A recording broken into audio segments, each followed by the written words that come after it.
Baik, bismillahirrahmanirrahim. Assalamualaikum warahmatullahi wabarakatuh. Selamat pagi, salam sejahtera untuk kita sekalian. Jumpa lagi dengan channel saya, Bapak Ibu Guru, teman-teman saya semua, baik yang ada di Kalimantan Tengah atau dari Aceh hingga sampai Papua atau dimanapun Anda berada. Salam sehat selalu ya. Mudah-mudahan kita selalu diberikan kesehatan dan perlindungan dari Tuhan Yang Maha Kuasa. Amin. Baik Ibu dan Bapak, teman-teman semua, pada kali ini kita akan membicarakan tentang sertifikasi guru ya. Ya, sebagaimana kita ketahui bersama, memang sertifikasi guru itu adalah salah satu program unggulan pemerintah untuk meningkatkan skill atau profesionalisme pendidik yang ada di Indonesia. Dan Bapak Ibu guru pun berlomba-lomba untuk bisa mengikutinya dengan baik sehingga dapat meningkatkan profesionalisme dan juga kesejahteraan Bapak Ibu guru itu sendiri.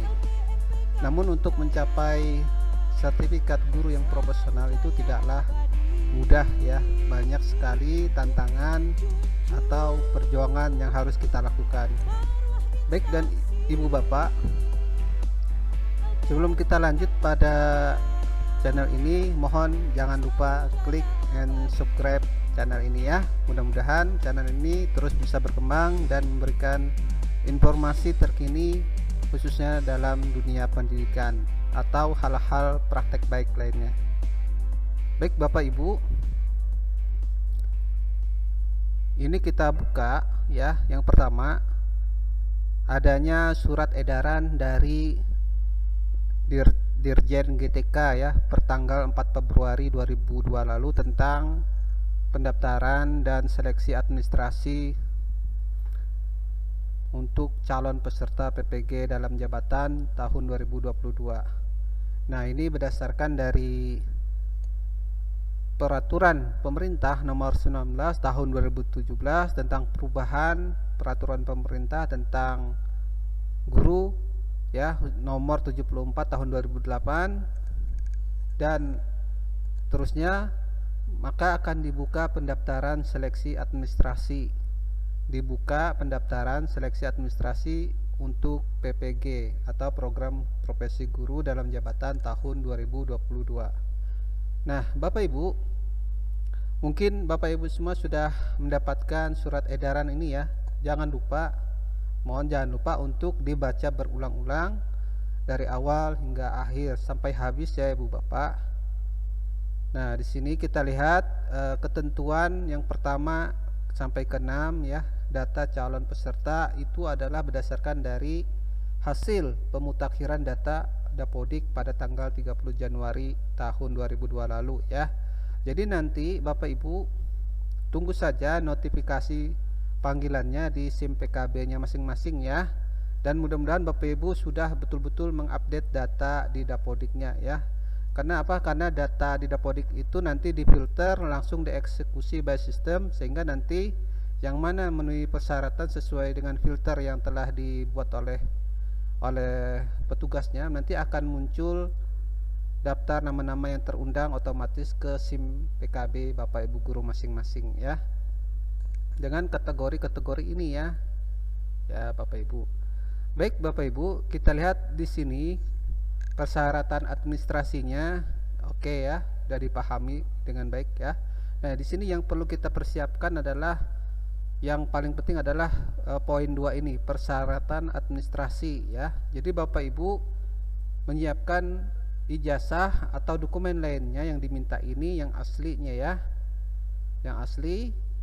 Kemudian di scan. Kalau tidak ada scan di tempat Bapak Ibu, bisa minta bantuan sekolah atau kepala sekolah atau dinas pendidikan setempat ya. Saya yakin Bapak Ibu di dinas pendidikan kabupaten setempat itu akan dengan senang hati membantu Ibu Bapak ya. Baik Bapak Ibu, dalam menyekan ini juga harus diperhatikan ya. Harus diperhatikan bagaimana resolusinya, jangan sampai kabur, jangan sampai terpotong dari bagian dokumen tersebut ya Bapak Ibu.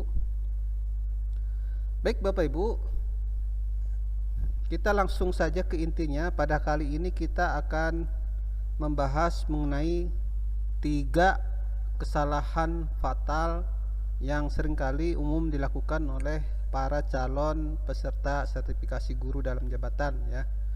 Ya, 3 kesalahan fatal ini apa saja Ibu Bapak yang perlu kita ketahui dan perlu kita hindari ya. Yang pertama adalah bidang studi tidak linier ya. Bidang studi yang hendak kita ambil untuk kita sertifikasi itu tidak dilinier. Dengan apa? Dengan ijazah kita. Ya. Boleh jadi ijazah kita itu ada di dalam tabel linearitas yang ada di tabel 2 itu ya, tetapi mapel studinya, rumpun keahlian yang kita ambil itu tidak sesuai ya. Jadi kita harus menyesuaikan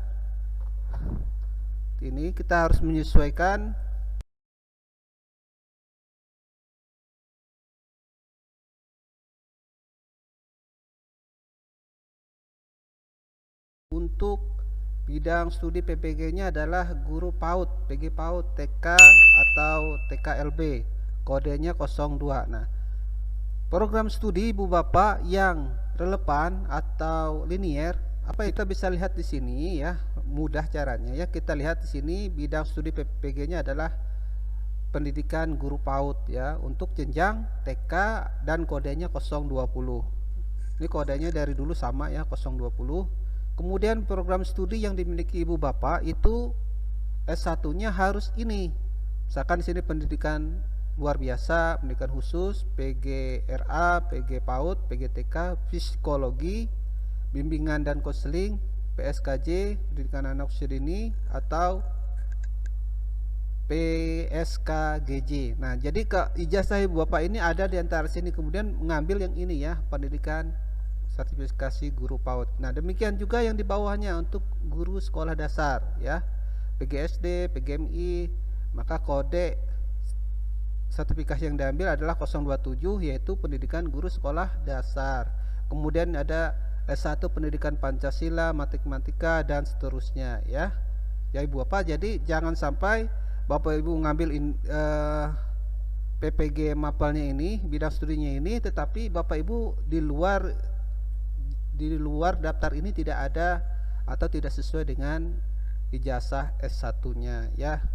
Jadi seringkali ini yang jadi permasalahan atau kesalahan fatal Ibu Bapak ya. Jadi tidak relevan, tidak linier antara kualifikasi akademik dengan mapel yang hendak diambil sertifikasinya. Atau contoh misal yang bersangkutan adalah guru dengan kualifikasi akademik sarjana hukum, maka tidak linier dengan studi yang ada di PPG ya, karena memang di PPG itu tidak ada untuk sertifikasi guru sarjana hukum ya, meskipun yang bersangkutan sudah memiliki akta mengajar ya, tapi yang dilihat di sini adalah latar belakang kualifikasi D4 atau S1-nya.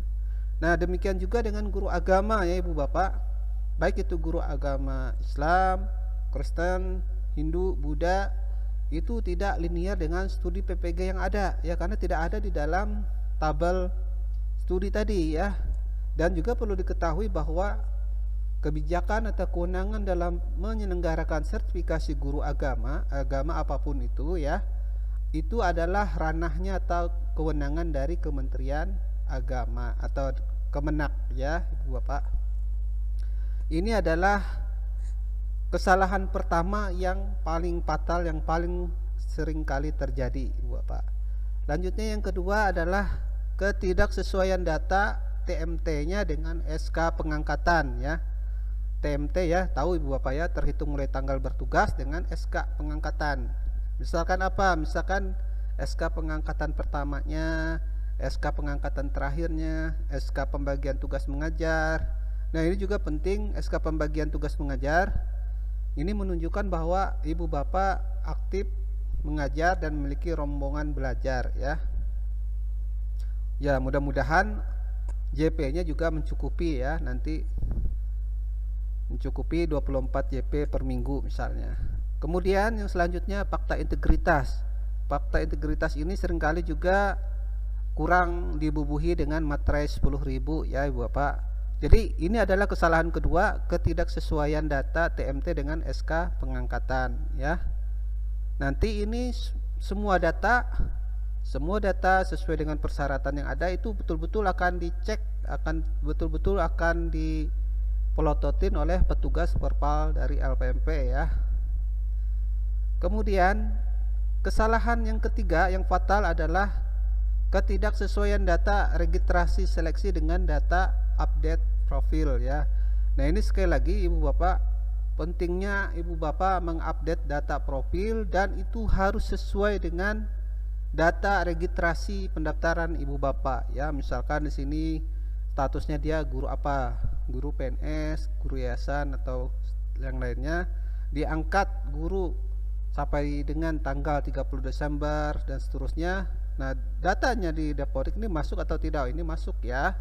Memiliki NPTK, memiliki kualifikasi S1, berusia setinggi-tingginya 57 tahun atau 58 tahun ya per 31 Desember 2002 nanti ya. Di sini kita lihat usianya berapa, masuk atau tidak, kemudian statusnya sudah sertifikasi atau belum, kemudian terkoneksi dengan data Dapodik ya.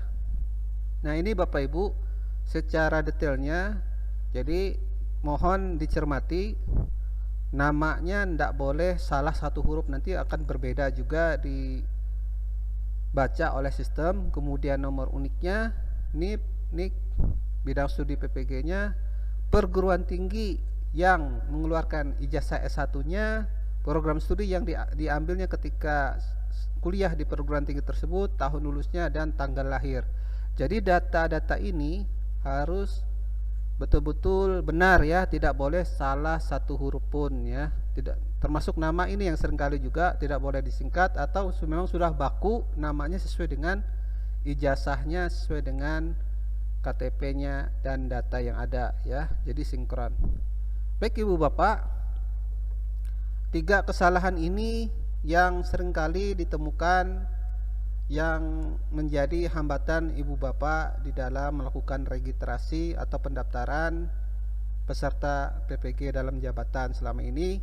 Ya mudah-mudahan dengan informasi ini Ibu Bapak bisa menghindari kesalahan fatal ini, lebih cermat, lebih teliti, dan tetap fokus ya dalam pengisian data-data ya. Kalau ada yang tidak sama atau berbeda ya bisa direvisi kembali ya, bagaimanapun caranya Ibu Bapak yang lebih tahu. Baik Ibu Bapak, sekian dan terima kasih atas segala perhatian dan mohon maaf apabila ada kekurangan. Mudah-mudahan informasi ini bermanfaat untuk kita semua ya tahun 2022 ini. Baik Ibu Bapak, sekian dan terima kasih. Wassalamualaikum warahmatullahi wabarakatuh dan salam sehat selalu.